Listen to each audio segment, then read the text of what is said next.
Hello there, and welcome to your reading directions for today. Okay, today we are reading chapter 15 of The Castle in the Attic. So, first thing you need to do is obviously, what? What was that? Read chapter 15, Mr. Morrison. Yes, indeed, you are right. Whoever said that, I didn't quite see who it was, but I know you were sitting in the back. Okay, yes, read chapter 15. So you can follow along as I read aloud there. Read along independently right here. Okay. We're going to continue seeing what's going to happen with William and Alastor. Now, Alastor, at this point we realized he's the wizard. He has taken over the kingdom, right, using his powers for evil, not for good. And he can turn people into lead statues. And that's kind of his special magic power. And he's been turning all these people into lead statues. So you're going to see even him do that firsthand in this chapter as well to a character. Okay. After you read today's chapter, this is what you're going to do. It's under the form of this assessment right here. Is what it's going to look like. It's going to look like an assessment, like an X ticket. But really what we're doing and what you're going to see when you open it, we're going to do a little writing with it. And I'm going to preview it so this is what you can see what it's going to look like. Okay. Now, this is what you're going to do. It says, in chapter 15, William sees Alastor use his powers for evil to turn a man into a lead statue. You're going to create your own story about a character who has the power to turn people into lead statues.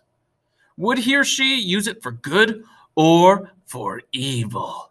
You're going to write a narrative or a story about a person who has these magical powers.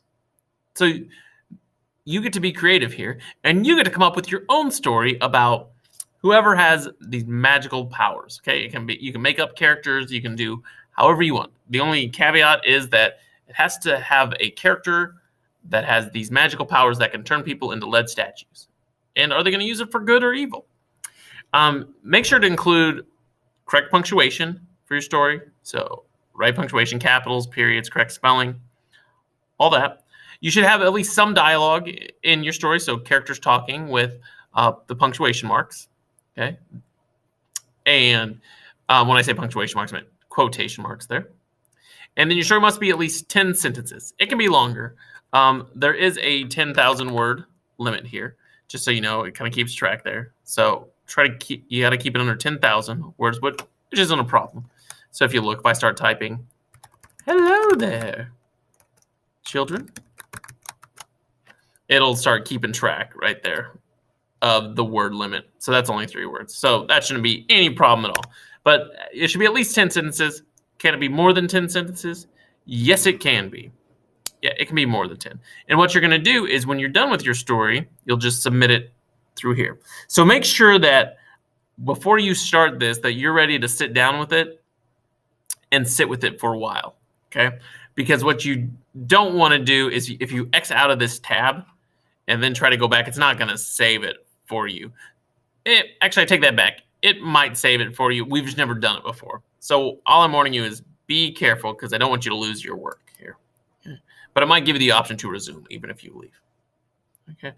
But what I would recommend then is just make sure when you're ready to write that's when you get on. And you have some good time to do that. Okay. And then you'll just submit that when you're done. I'm anxious to see the creativity that you show with your story. You can use that maximum creativity. Okay, tell a good story. I look forward to reading them. Good luck.